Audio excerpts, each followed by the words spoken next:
ताकि भी जो जानते हैं कि 2024 में देश की जनता आखिर क्या चाहती है और कौन इस बार भारी पड़ने वाला है। हालांकि 5 राज्यों के चुनावी नतीजे इन 2024 का सेमीफाइनल माने जा रहे हैं और सेमीफाइनल का कितना असर जनता पर है। 2024 चुनाव नज़दीक आ चुका है और ऐसे में हर राजनीतिक दल ये कोशिश कर रहा है कि जो आम जनता है या कर्मचारी हैं या समाज से जुड़े जो लोग हैं उनको सीधे प्रभावित कर सके, उनका वोट अपने पाले में खड़ा कर सके। ऐसे में हर राजनीतिक दल की कोशिश ये है कि पहले ये देखा जाए कि समस्याएं क्या है, उन समस्याओं को समझने के लिए उन लोगों तक पहुंचा जाए। और ऐसे में डूसू के जो रिटायर एम्प्लॉयज़ हैं वो भी अपनी समस्याओं से जूझ रहे हैं 2012 से और अब आप अंदाज़ा लगा सकते हैं 2023 जहाँ देश में 2024 में चुनाव नज़दीक आने वाला है। ऐसे में अब हर राजनीतिक दल की इस बड़े वोट बैंक पर नज़र है। लगभग 21,000 पेंशनर्स हैं और अगर आप इनको 5 से मल्टीप्लाई करें तो लाखों की तादाद में इनका वोट दिल्ली के अंदर बसा हुआ है जिस पर सीधी नज़र है। हालांकि इनकी मांगों को लेकर के पिछले दिनों बीजेपी नेता विजय गोयल ने एक पहल की है और इन लोगों को दिल्ली के उपराज्यपाल से मुलाकात कराई और मांगों पर क्या असर रहा। हालांकि 2024 को बड़ा टारगेट करने की कोशिश की गई है। ऐसे में कुछ लोग हमारे साथ हैं। क्या नाम है सर आपका? सुनील द्विवेदी। द्विवेदी जी, आप लोग पिछले कई दिनों से प्रोटेस्ट कर रहे थे, अब 2024 नज़दीक है, सभी राजनीतिक दल आप लोगों के पास आ रहे हैं। अब ये बताइए 24 चुनाव से पहले आपको क्या लग रहा है कि मांगे कुछ पूरी होंगी? जो मांगे आप लोग कर रहे थे, जो मांगे आप मनवाने की कोशिश सरकार से कर रहे हैं, चाहे दिल्ली सरकार हो या दिल्ली का उपराज्यपाल हो, केंद्र सरकार हो, किस पर भरोसा है और कितनी उम्मीद जगी है? सबसे पहले तो ताबिश जी मैं आपका धन्यवाद करना चाहूँगा, आपने हमारी डिमांड्स को समझा और उठाने की कोशिश करी। दूसरा ये है कि हमारे को जो हमारा एक सबसे बड़ा मुद्दा है, हम डीवीबी के पेंशनर्स हैं। हमारा दिल्ली विद्युत बोर्ड प्राइवेट कर दिया गया और हम प्राइवेट में अलग अलग एंटिटी से रिटायर होके एक हमारा पेंशन ट्रस्ट है जहाँ से हम पेंशन लेते हैं। 2012 तक हमें कैशलेस मेडिकल फैसिलिटी मिल रही थी। मैं आपको समझा दूँ, कैशलेस मेडिकल फैसिलिटी में ये है कि हमें कहीं कोई इलाज करवाना पड़ता है किसी हॉस्पिटल में तो हमारे को एक सर्टिफिकेट, क्रेडिट सर्टिफिकेट मिल जाता है, वो हम हॉस्पिटल में जमा कर देते हैं और उसके एवज में हमें कोई पैसा नहीं देना पड़ता। जैसा मेडिक्लेम में है, कैशलेस हम आ जाते हैं। आज की डेट में 2012 में ये गवर्नमेंट ने, दिल्ली सरकार ने बंद कर दिया और तब से हम लगे हुए कि उसको बहाल किया जाए। आज की डेट में आलम यह है कि हम अपना इलाज करवाते हैं, इलाज करवाने के बाद वहाँ हॉस्पिटल के बिल अपने डिपार्टमेंट में जमा करते हैं और 2 साल बाद वो पैसा हमारे खाते में आता है। तो 2 साल तक का हमें ब्याज देना पड़ता है। लोग हमारे ऐसा मजदूर तबका हमारे यहाँ जो बाज़ार से पैसा ब्याज पे लेता है और अपना इलाज करवाता है। तो हमारी जायज़ मांग है और इस जायज़ मांग को लेकर हम पिछले 1-1.5 साल से बहुत ही तत्परता से लगे हुए हैं। हमने दिल्ली सरकार पे एक अपना रैली भी करी 29 मई को और उसके बाद जब हमें कहीं से कोई रास्ता नहीं आया तो विजय गोयल जी को हम उनका बहुत तहे दिल से शुक्रिया करते हैं। उन्होंने हमें एलजी साहब से मिलवाया और एलजी साहब ने इस बात को हमारी समझा और उन्होंने कहा कि ये हो जाएगा। अभी पिछले हफ्ते ही हमारी मुलाकात हुई एलजी साहब से और हम बहुत आशान्वित हैं कि ज़रूर ये काम हो जाएगा। अच्छा, एक बात बताइए, क्योंकि 2024 चुनाव नज़दीक है और एक बड़ा वोटर है आप लोगों के पीछे, तो आपको लगता है कि 2012 से और 2023 तक किसी राजनीतिक दल ने इस बात पर ध्यान नहीं दिया? विजय गोयल जी ने इस बात को इसलिए लेकर के ध्यान दिया कि लाखों की तादाद में आपके पीछे वोट है और 24 का चुनाव है, कहीं ना कहीं बीजेपी एक बड़ा गेम खेलने की कोशिश कर रही है। तो उम्मीद है कि जो गेम खेला जा रहा है वो कहीं ना कहीं सीधा तीर निशाने पर लगेगा। देखिए ताबिश जी, मैं आपको बता दूं कि हम किसी पॉलिटिकल पार्टी को बिलोंग नहीं करते। हम पेंशनर्स हैं और हमारा काम है कि हमारे काम हो जाए, जो हमारे काम करेगा हम उनके गुणगान गाएंगे। और ऐसा भी नहीं है, पिछले 10 साल में हमने जी तोड़ मेहनत करी है, लेकिन किसी ने, दिल्ली की अफसरशाही ने, दिल्ली सरकार ने, जो भी यहाँ रहे, उन्होंने किसी ने हमारी पेंशन की, हमारी डिमांड की तरफ कोई नहीं सोचा। और दर दर की वो हम तो अब हमें लगा कि हमें थोड़ा सा आने वाले चुनाव का फ़ायदा लेना चाहिए और हमने भी पॉलिटिकली एक्टिवेट किया अपने आप को। हम हर पार्टी के पास जा रहे हैं, हम ये कह रहे हैं कि जो हमारा काम करवाएगा हम उसके साथ हैं। बिल्कुल आप सही कह रहे हो, हमारे 21,000 पेंशनर हैं और 5 ऑल ओवर इंडिया फैले हुए हैं। 5 से मल्टीप्लाई करें तो 1 लाख सवा लाख के करीब हमारा पूरा फैमिली वोट बैंक है। एक लोकसभा पूरी प्रभावित कर सकते हैं आप लोग? बिल्कुल कर सकते हैं। दिल्ली में हमारे सब फैले हुए हैं, दिल्ली ही नहीं पूरे भारत में हमारे पेंशनर्स फैले हुए हैं। साउथ में भी हैं, नॉर्थ ईस्ट में भी हैं, इधर पंजाब साइड में भी, सब जगह हमारे पेंशनर फैले हुए हैं। और जब एक आदमी एक से बात करता है तो प्रभावित करके अपने साथ वाले को भी प्रभावित करता है। इसलिए मौका है पॉलिटिकल पार्टी को कि हमें एनकैश करिए।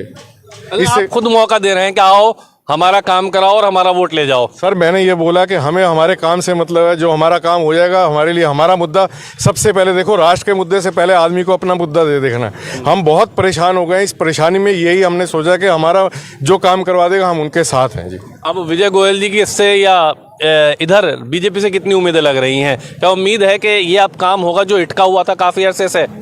देखो ताबिश जी, मैं बड़ा डिप्लोमेटिकली जवाब दूंगा कि हमें सबसे उम्मीद है जरूर कुछ ना कुछ हमारा होगा। ज़रूर कुछ होगा। अच्छा, मैं ये जानूंगा आपसे, क्या बेनिफिट्स मिलते थे आप लोगों को जो अब बंद किए गए हैं? सर मेन चीज़ तो जो ये है कि हमें जो रिटायर होने के बाद में जो कैशलेस सुविधा मिलती थी वो बंद हो गई। जबकि आप सब जानते हैं बुढ़ापे में जरूरत होती, दवाई जरूरत होती है। अभी बुढ़ापे में ही लोग अगर अस्पताल की तरफ भागते रहे, फिर अपने डिपार्टमेंट के जाके वहाँ से जाके बिलों को जमा कराए तो बड़ी भारी दिक्कत होती है। तो मेरा तो ये निवेदन है कि 2012, जबकि पहले सबसे पहले डेसू के लोगों को ये सुविधा मिलती थी, उसके बाद सबको मिली। दिल्ली जल बोर्ड में आज भी दिल्ली जल बोर्ड और जो डिपार्टमेंट सरकारी सबको ये सुविधा मिलती है। हमारा ही एक ऐसा, हम ये लोग ऐसे हैं जिनको ये सुविधा हमारी बंद होगी 2012 से। तो हमें तो पूरा ये हमारी इसे मेन डिमांड है।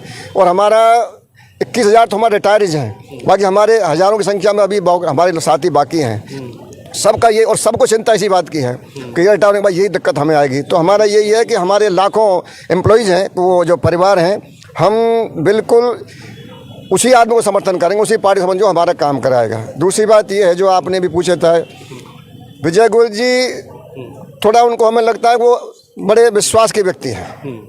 और उन्होंने जिस तरह से हमारी टीम को मिलवाया एलजी साहब से, उन्होंने हमारी समस्या को बड़ी गंभीरता से सुना और ये लगा कि ये इनकी मांग जायज़ है, बुढ़ापे में ज़रूरत हो, दवाई ज़रूरत होती है।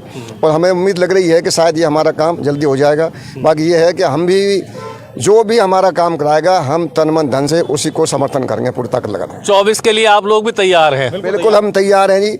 हर आदमी अपना अपना स्वार्थ देखता है, हमें ये है कि हमारा ये काम हो जाएगा तो हम आराम से अपना, हमें भी थोड़ी तसल्ली होगी और जो हमारा काम कराएगा उसकी जय जयकार है। और वैसे हमें आदरणीय मोदी जी, इतना बड़ा वोट बैंक है आप लोगों का और 24 चुनाव नज़दीक है, आपको लग रहा है कि जो तीर निशाने पर बीजेपी लगाने की कोशिश कर रही है वो लग जाएगा और आप लोगों को साथ लेंगे, आपका काम हो जाएगा और फिर वोट आप लोग बीजेपी को दे देंगे? बिल्कुल दे देंगे साहब, बिल्कुल, उसमें कोई बात ही नहीं है। असल क्या हम लोग क्या है कि अभी जो फैसिलिटी नहीं मिल रही है और ये फैसिलिटी हमारे वर्किंग कर्मचारी अभी मिल रही है, दिल्ली बोर्ड कर्मचारी को अभी मिल रही है ये फैसिलिटी जो वर्किंग है। लेकिन रिटायरमेंट के बाद जब आदमी का स्वास्थ्य 60 साल के बाद हो जाता है तो स्वास्थ्य में ज़्यादा प्रॉब्लम आती है और ये मतलब एक हमारे साथ नाइंसाफ़ी हो रही है।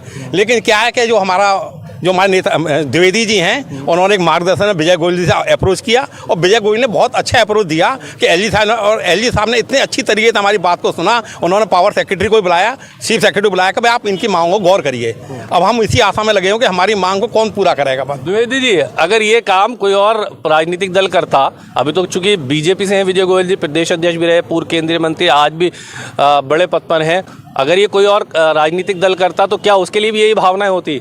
ताबिश जी, जैसा मैंने आपको बताया, हम किसी दल के साथ नहीं हैं। हमारा तो जो काम कर देगा फिर वही बात घूम कर कहेंगे, हम उसी की जय जयकार करेंगे जो हमारा काम कर देगा।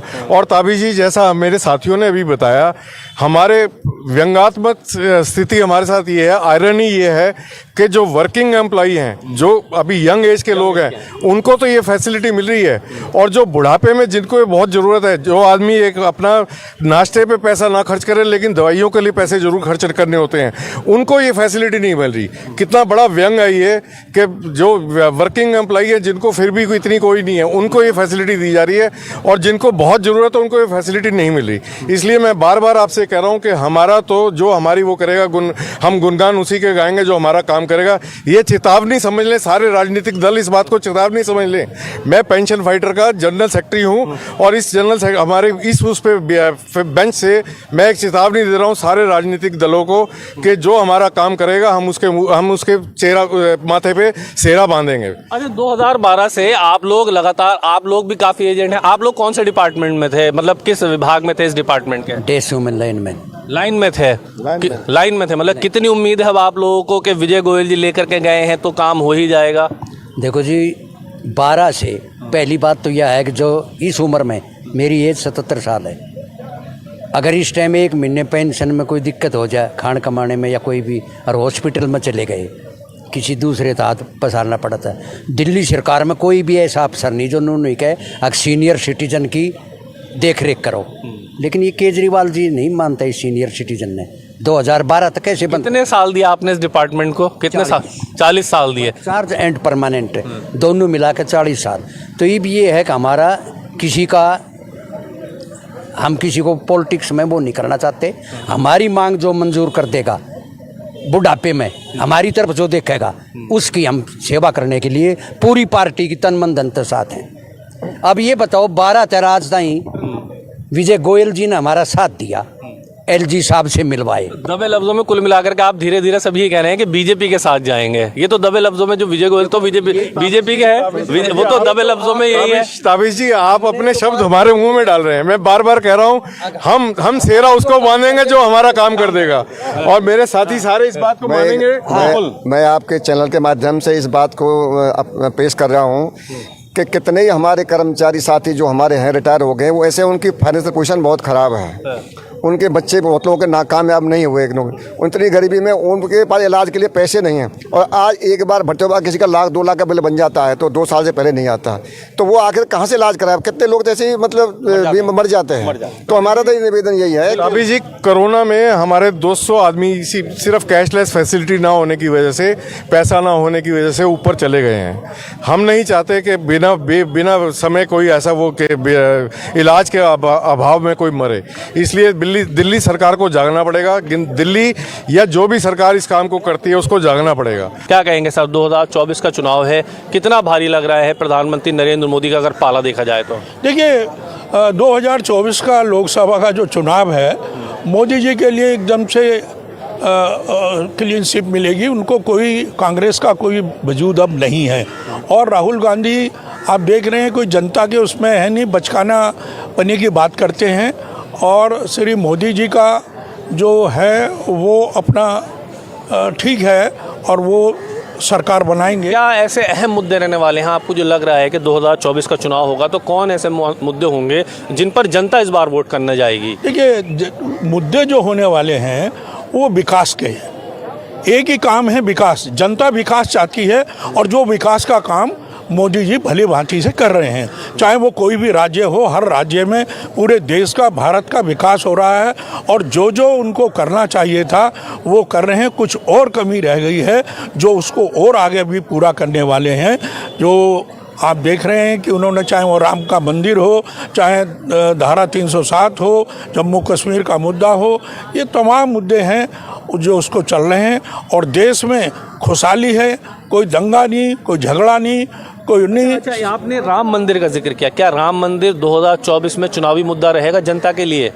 नहीं, जनता खुद जान रही है कि जो आदमी इतना बड़ा मुद्दा, जो हिंदुस्तान की एक नाक था और वो उसको सवाल बना हुआ था, जो आस्था से जुड़ा हुआ था, आज वो पूरा हो रहा है। और जो है वो तो 2024 में राम का मुद्दा रहेगा।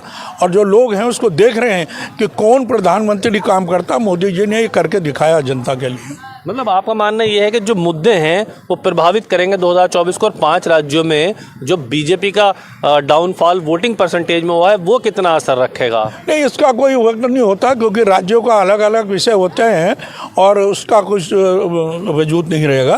क्योंकि 2024 का जो लोकसभा का चुनाव है वो अपने आप में, अगर ये कहूँ कि इंडिया वर्सेस एनडीए अलायंस को अगर देखा जाए, भारी कौन सा लग रहा है आप? एनडीए रहेगा। अभी कुछ वो नहीं है, एनडीए उसमें रहेगा। एनडीए अपना, लेकिन जो 5 राज्यों के चुनावी नतीजे आ रहे हैं उसके जो इंडिया अलायंस के जो लीडर्स हैं वो कह रहे हैं कि ये इंडिया अलायंस की जीत होगी अगर कांग्रेस की जीत होगी तो। नहीं, वो उनकी अपनी पर्सनल जीत होगी, इसमें कोई कुछ नहीं है। उनका कोई, वो आपस में ही लड़ रहे हैं, उनका कुछ संबंध नहीं है, उनको अपनी आपस की लड़ाई चल रही है उनकी। 2024 चूँकि चुनाव नज़दीक है और ऐसे में तमाम राजनीतिक दलों की जो नज़र है वो उस वोट बैंक पर है जो नाराज़ है, चाहे वो केंद्र से हो, दिल्ली से हो या किसी राज्य की सरकार से नाराज़ हो। और इस पर अब बीजेपी ने पहल की है, विजय गोयल लेकर के तो गए हैं, लेकिन कितना प्रभाव पड़ेगा और इसका कितना असर देखने के लिए मिलेगा ये तो 2024 के चुनाव में ही हमें पता चलेगा। वीडियो जर्नलिस्ट सादित के साथ ताबिश कमाल, दिल्ली।